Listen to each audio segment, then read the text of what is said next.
MiniWarGaming rules you got wrong. Hey everybody, Matthew here from MiniWarGaming.com, and welcome to another episode of Rules You Got Wrong 40K edition. I'm going to be starting off our show by talking about my two beat map bat reps from last week. So not the ones from yesterday, but the ones from last week. So this will be the Tyranids vs. Dark Angels, episode 7, and Necrons vs. Farsight Enclaves, episode 8 in the vault. And as usual, if you want to point out rules that we got wrong, that's great. We just ask that you include a timestamp to make it easier for us to find it so that we can more properly remember the part of the battle report that you're talking about. Because we film so many, and sometimes they go out like 2 or 3 weeks later, that it's hard for us to remember exactly what happened. So that would be really, really useful. And also just check to see if anybody else has already mentioned it, because what happens is you end up getting the same one mentioned like 10, 15, 20 times sometimes. And so just a quick glance at the comments to make sure nobody else has already pointed it out. So let's jump right into it. Tyranids vs. Dark Angels, episode 7. I personally really liked this battle report. I felt the game was a lot of fun. It was really close. Grendel, Matt, around the 10-minute mark, the Sporocyst is toughness 5, which you even said. Bolters are strength 4, so they win on 5s. Yeah. Most of the Tyranid monsters creatures are toughness 6. I know I had said 5, but this is probably one of those mind farts that happen when you're just trying to do all the math on or all the calculations and stuff just right there on the spot. So yeah, he got some 5s, which should allow him to possibly kill it a lot quicker. Tyranid Swarm, at around 21 minutes, when you charge the drop pod, you only added 1 to the result, but monsters creatures are AP2, and the pod is open-topped. This didn't actually end up mattering. You're right, it's open-topped, and I'm AP2, so I get +2 to the result. So a 5 would destroy it, which is a big difference. Cyber Clown 88, Turbogons are strength 6 with Crushing Claws. Yeah, a lot of people pointed this one out, and I don't know why I forgot that. I obviously remembered the Armor Bane, and it would have made a big difference. I think I rolled a lot of 8s against that Land Raider, which would have been glancing hits. So I didn't go back and calculate it, but I possibly would have killed it a round earlier. So that did suck, especially with my inability to hurt it with Haywire. Mandalcore, although it didn't matter due to dice rolls, but there was a difference between the 2 template weapons from the Hive Tyrant's Overwatch. One was Fleshbane, and the other was Poison 2+. Which normally makes no difference, excluding Gargantuans. But in the hyper-toxic node formation, all poison attacks have instant death on a 6, except Toxicreans, which are on a 5. Which could have mattered because the squad had Feel No Pain, but you didn't roll any 6s, and he didn't fail any saves. So it wasn't game-changing, but you're absolutely right. I did forget that it's all poison attacks, and that would include the poison from the Miasma Cannon as well. So good point, and that actually allows you to kind of find a way to make them even stronger, is if you're going to bring the Hive Tyrant inside of the what's it called? The hypertoxic node, and give it the Miasma Cannon, and that's 2+ poison, 6s are instant death, which is nice. Flying Pig 877, only models within 6 inches of a Venom Throat gain Shrouded, not units. You're absolutely right, and you're absolutely wrong. Only models within 6 inches do indeed gain Shrouded, but if you look at the Shrouded special rule, it says a unit containing 1 or more models with the Shrouded special rule gets +2 to their cover save. And so that means it only takes 1 model in a unit to get it, for the entire unit to get it. I remember when the old Venom Thropes, it said all units within 6 inches, and then they updated the codex and it said all models within 6 inches, and I'm like, oh, that makes the Venom Thropes totally useless, until I realized that if 1 model has Shrouded, they all have Shrouded. So you're right, only models gain Shrouded, but the entire unit benefits from those models having Shrouded. So in essence, all units within 6 inches get the Shrouded special rule. Mog, rules you got wrong. Matt, on July 30th, you stated, Gundam said, Matt equals fat cheeks and is a cheater. I've looked through the Glanfield datasheets, FAQs, and erratas and can find no rules or references to either the fat cheeks or cheater universal special rule. There was the brief period during the Rise of the Blood Reaver campaign that the fudge universal special rule was used, but have long since been errated. Keep up the good work and keep that smile on your rosy cheeks. Thank you. Thank you, Mog. Kimple, did you guys get a new video camera? The quality seems so much better. I kept that one in there because a lot of people asked that. I've been using a Canon XA30. We had to get a new camera, and the XA10s you can still get them, but they're no longer really the latest model. And so I just decided to try out an XA30, and people are noticing a difference in quality. It films at a higher frame rate and a higher bit rate, and so it's much clearer and smoother and everything. So you should eventually see us replace all the other cameras with it, but not right away, because the other ones still do a sufficient job. The Wounded Warg, he doesn't have to show the Dark Angels objectives a hidden agenda. You're right, and I didn't actually know that rule. He didn't point it out, and so I don't think it matters too much. It does. Okay, let me fix that. It does matter if your opponent can see your objectives or not, but I don't think in that game it mattered too much. But you are right. Keds. Wait, where the heck did Bone Swords get shred? And Crushing Claws give +1 strength. So guys, read the codexes. Smiley face. Thanks for the smiley face, just to show that you weren't being really, really mean. Bone Swords don't get shred. However, what you're probably referring to is one of two things. The Tyranid Prime had the Reaper of Obliterax, which is essentially the same stats as a Lash Whip and Bone Sword, except also with shred. Furthermore, I believe the warriors had adrenal glands and toxin sacs, which gives them furious, charge, and toxin and poison. And so when they charge, they're strength 5, poison 4+, which means they'll be wounding and re-rolling. Now, if I did have them re-roll their wounds when they hadn't charged or they didn't have adrenal glands, then that would have been wrong. But I don't think I did that. I don't think that came up. But I think it was just the Prime you're thinking of. He gets to re-roll because that Reaper of Obliterax simply has shred. Dark Apostle Nemeroth. Drop pods are not actually immobilized, so wouldn't suffer the additional hull point. They are actually immobilized. It's quite clear that when they land, they become immobilized. They don't lose a hull point from that first immobilization when they land, but if they are immobilized again, they do lose 2 hull points. 1 for just obviously the penetrating hit that made them immobilized, and then 2 for already being immobilized. So that is actually the case. So that is how they are played. When they first land, though, they don't lose a hull point. And I think that's even been clarified in an FAQ. But I never played it anyways. Johnny Broxy, are you just doing damage backwards? Sorry, I'm new here, but doesn't a unit wound go from 1 to 6, not 6 to 1? He's referring to the small dice we put by the guys, how we start up and move down. I'm pretty sure it's not health. I thought more wounds equals less health, not less wounds equals less health. That's totally a personal preference. I know people who play it that, let's say you have 5 wounds on something and it takes a wound. They put 1 as beside it, and then 2 when it takes another wound, and 3. I personally don't like that because it's hard to quickly at a glance see how many wounds something has left. The other player has to know what its full wounds is, and then it has to do some math. Now I know 5 minus 3 is hardly hard math, but when you're just trying to quickly look at the battlefield, having to do all that math actually does make a difference to what you're thinking, and you might forget exactly how many wounds things have left. Whereas if you count down, nobody has to ask. It's very clear exactly how many wounds something has left, unless it hasn't taken any wounds yet and there's no wound counter beside it, in which case you'd have to ask your opponent. So that's a personal preference, but I definitely really, really prefer counting down rather than counting up. Andrew TR, in close combat, any penetration hit counts as 2 hull points. Rulebook. That is not fully correct. A penetrating hit in close combat does not inflict 2 hull points. It counts as 2 hull points for the purposes of seeing who won the combat. So if the Dreadnought is against something and the Dreadnought does 3 wounds, and then I go against the Dreadnought and I do a penetrating hit and a glancing hit, the glancing hit counts as 1 and the penetrating hit counts as 2, so it's tie combat. But it does not mean that I inflict 2 hull points of damage with the penetrating hit. It's just for resolving combat.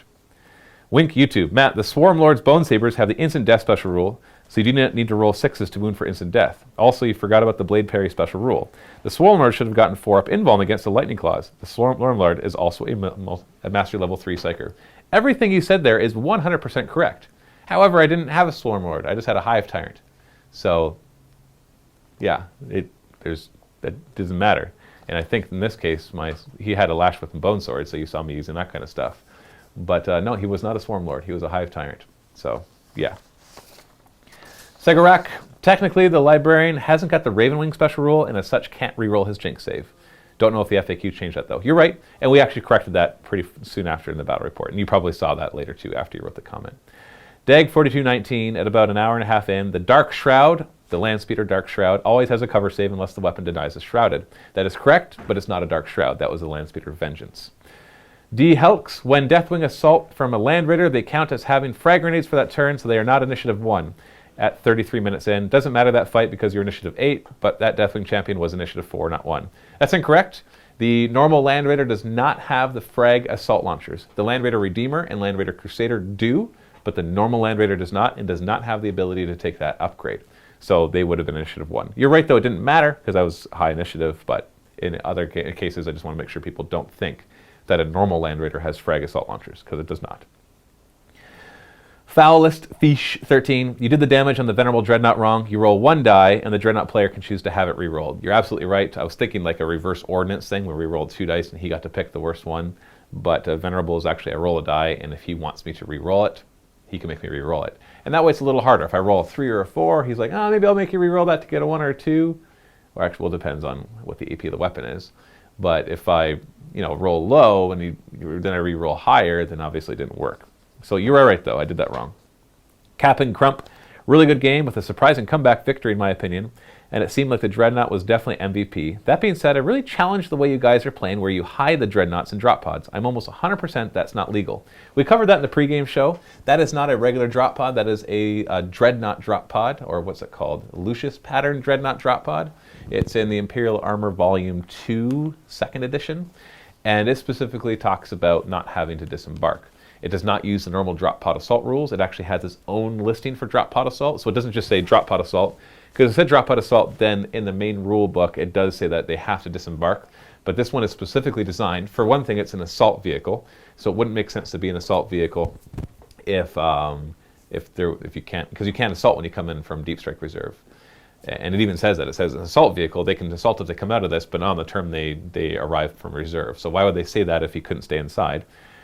Furthermore, it has its own drop pod assault. So the whole point of the Dreadnought drop pod is because a Dreadnought could go inside of a regular drop pod. And so the whole point of the Dreadnought drop pod, you pay extra points for it so that it can stay inside, stay alive, and then charge out of the drop pod. So, yeah. The 30K version is even slightly different than that. They can stay inside of the drop pod, but you can actually fire at the Dreadnought who's embarked on the vehicle. It's really weird, but the Dreadnought gets shrouded. That's really weird. I don't know why 30K decided to do that, but they did. So, but that's different. The 40K version, you can't shoot at the drop pod or Dreadnought inside. It's an open top vehicle, so it could fire in any direction it wants, and it doesn't matter which way it's facing because it's inside. It's embarked on a vehicle. So you don't even have to really have the model in there to show that, but it's cool to have it in there just to see that. Randomizer, that's it. Because of the special rule for the Warrior Prime, the rest of the squad should also be lowered weapon and ballistic skill since they have to use the stats it's in the Tyranid Codex.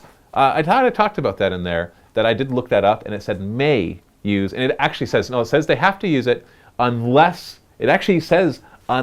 they would have a higher weapon skill or ballistic skill. It has that caveat in there.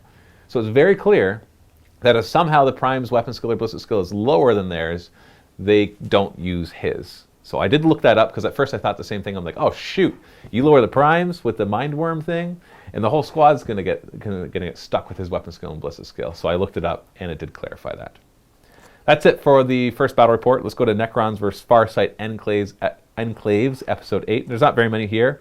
Salos, those Tomb Blades have reanimation. I know, I forgot. Totally forgot they had reanimation. I don't know why I forgot, but maybe they would have survived more. In the end, it doesn't matter, of course. I heard Jir. Turn 1 markers are weapon type heavy, correct. Ain't those marker drones just hits on 6s then? Please correct me if I'm wrong, but this would have meant that none of those markers would have hit. You're normally right. Heavy weapons, if you move, you hit on 6s, you have to snap fire. But drones are jetpack infantry, and jetpack infantry have the Relentless special rule.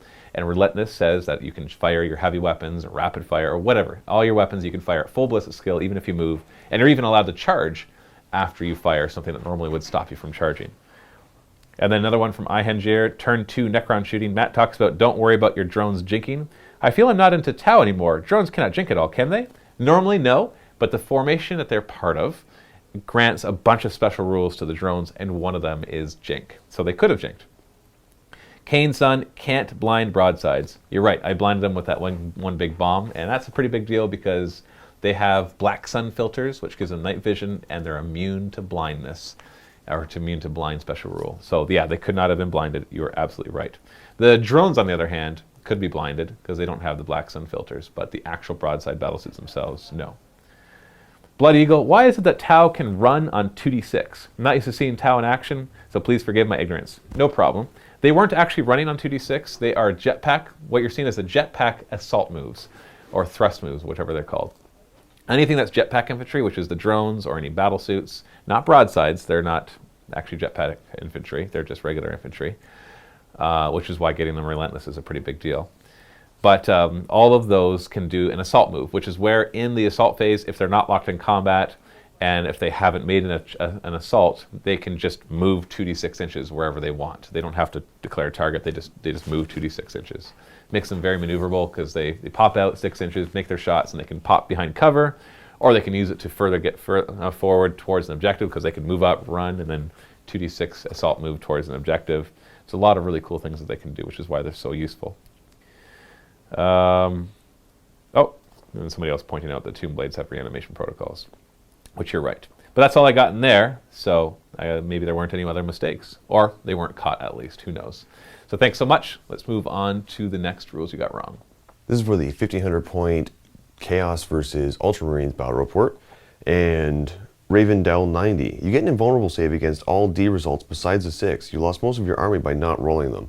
You're absolutely right. What I was thinking of was actually the 6th edition rules where Strength D was just no saves of any kind allowed. And looking back, you're absolutely right. I should have survived all, or at least gotten some invulnerable saves against those attacks. Old Zoggy. He should not have killed 5 guys with 4 D hits. Those extra D wounds don't go over to other models, and like Other said, you didn't get invulnerable saves against them. Again, you're absolutely right. I thought it was just the entire wound pool against that unit, and then it gets spread out against everybody. But apparently after checking the rules, that was incorrect, and reading this, you're absolutely right. It's D3 per model, so even though one model takes 3 wounds, it doesn't carry over. That was my mistake. DVO. Lord of Skulls gets an invulnerable save due to having the Demon special rule. He took 3 hull points for a round of Melta-shots from the Leviathan, and no saves for the Lord were rolled. Again, I had forgotten that he had the Demon save rule, and so did my opponent at the time, so we just completely forgot about that. But still survived. Happier. You went cruising speed with a Land Raider. It's a heavy vehicle, as per page 88 of the rulebook, paperback version. Heavy vehicles can never move faster than combat speed and can never flat out. They're also treated as having to remain stationary. You're right about the rule, just the thing is a Land Raider isn't technically a heavy vehicle, it's just a tank transport. So it is able to go cruising speed and flat out. And Fine Slow, at 1905, Quirk rerolled a hit due to the Ultramarine tactics with the Leviathan Dreadnought. This is wrong. 1, they do not have a chapter tactic special rule, and 2, it's a relic of the darkness, which has a model with this special rule may not benefit from any rules or bonuses usually conferred to by being part of a particular chapter, detachment, or formation. Again, you're absolutely right. This was the first time I had used the Leviathan, and after going back, I forgot that it had that rule. Another mistake that I made with that is that I was actually within 12 inches of the Lord of Skulls, and negated doing the charge that I have to automatically do. I completely forgot about that and just skipped that phase, but I should have attempted the 12-inch charge. Moving on now to the Dark Angels versus Harlequins battle report. This is episode 68. Gunred. Correct me if I'm wrong, but I thought if you got hot while shooting a vehicle, you have to roll to see if it glances you. You're correct. You do have to roll to see if it glances you. That's on a roll of a 1, 2, or 3, and I didn't remember to do that. I just took the hit, probably the hit automatically. BBQ Source. Quirk. Around 40 minutes, you had your troops in solitaire auto-hit Razorbacks in close combat. This was a 6th edition. In 7th edition, non-walker vehicles count as having weapon skill 1 in close combat unless immobilized. And that's on page 78 under the Fighting in the Assault rule. Again, you're right. I went back to the 6th edition where I just thought the vehicle didn't move. I automatically hit it in combat. That was my mistake. Halberd. Harlequin's Embrace does D6 strength 6, not 2 strength 4. I was thinking of the White Scar special rule where they get 2 Hammer of Wraths, and I just completely spaced out and treated it as that. I went back and looked at it and was like, yeah, probably would have been better if I was doing the D3 strength 6. My bad. Flying Slow. At 3605, the Fusion Pen did the Razorback. It's also AP1, so it should have added 2 to the result, which would have been Weapon Destroyed. Yep. At 3810, Quirk said dangerous terrain for being drop pod wing doors. Drop pod doors are open terrain, so no test necessary. One would still have taken the test to move from the difficult terrain, but would not have been on the drop pod door. Yeah, well, it's technically you're right, but also where the drop pod door landed, there was difficult terrain underneath it. I was using the door to keep the model flat. That's why I had rolled for it. At 4220, the drop pod fired a Stormbolter. The Lucullus pattern does not have a Stormbolter and cannot take one as an upgrade. That I didn't know, so thank you for pointing that one out. Tempest 1989. Harlequin's Kiss of Death isn't optional and doesn't benefit from the instant death of Harlequin's Caress. Note that it has, pardon me, it would have made a difference overall in this game, but it's 1 less attack, vulnerable against high armored vehicles, and toughness 8. You are correct. And what is the max number of attacks a model can have in the assault phase? Are you sure? Oh, this is about the Solitaire. Yep, this was before I had realized that the Solitaire gets the +2 attacks, 1 for the extra close combat weapon and 1 for the charge. So on the Blitz phase, he technically has 12 attacks. That was, again, just a brain fart on my part. And, oh, how did the troop get Hammer of Wrath? Harlequins Embrace gives Hammer of Wrath at strength 6, not auto 6s. So either you messed up or they need to or you needed to roll your Hammer of Wrath with something else I overlooked. Just curious, what is it? You're absolutely right. What I was using was the Harlequins Embrace. I just messed up the rule, like I said before. I was treating it as a strength 4 automatic 2 Hammer of Wrath, not the D3 strength 6. And the last one here, the General. Drop pod should have entered automatically on turn 1 with no reserve roll per the drop pod assault rule. You're right, it is a drop pod. It does have that. Skyweavers are base strength 3, so Hammer of Wrath should be wounding on 5s against the bikes. And didn't make an impact, but the Zephyr Glaives and Furious Charge make the Skyweaver strength 6 on the charge, so wounding on 3s, not 4s. I was looking at it at the time and I thought, okay, their Harlequins are going to be strength 3. Add the Furious Charge, makes them strength 4. Zephyr Glaive gives them +1, so strength 5. That's what the math was in my head. So, there you go, guys. That is the rules you got wrong for my 40k games. Thanks for watching this week's Rules You Got Wrong. Don't forget to leave comments on any videos where you think that we got rules wrong, but make sure you put timestamps and any references that you can, and be as specific as possible so that we know, so we can look up things and make sure that you're right or that you're wrong. One or the other. Both happen when we do these videos. Thanks for watching. Happy wargaming.